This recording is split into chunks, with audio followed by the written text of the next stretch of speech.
Special Forces are known for being tough, covert, and highly skilled, and National Guard members are no exception.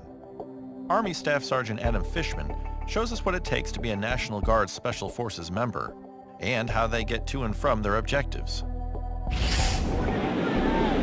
In harsh conditions is where Special Forces training lives. Whether day, night, above the surface, or below, these National Guard Green Berets take their combat diver skills to entirely new depths.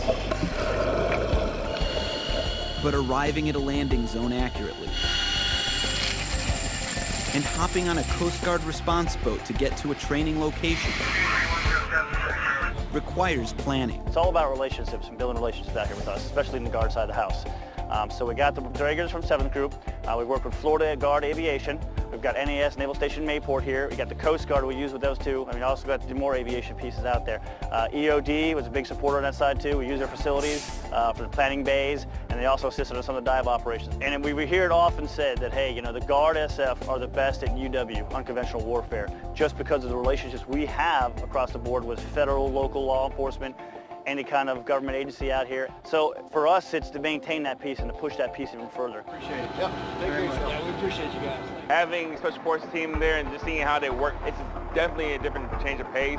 Seeing that's a different branch, it's a different aircraft, something we don't get to encounter all the time. So me being here is really inspiring because I know that I helped out in getting them ready to what they're going to do next. From the brief and from the get-go, from the gear up and then the entry into the water, it was all kind of a valuable lesson for us. It was also a great learning curve for my guys, you know, because some of my crew has never worked with divers. So what kind of individual becomes a National Guard Green Beret? I got guys who are doctors, lawyers, I got guys who are PAs.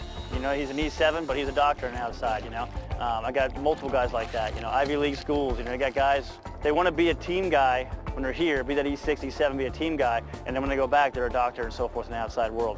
But that's what really makes that ODA unconventional warfare. That's why it's so important, the different mindsets they have and different capabilities they bring to the fight when it comes to that team. Some of these guys right now, if they come to drill, it's like, you know what, every time I come to drill, how do I improve the team? How do I improve myself?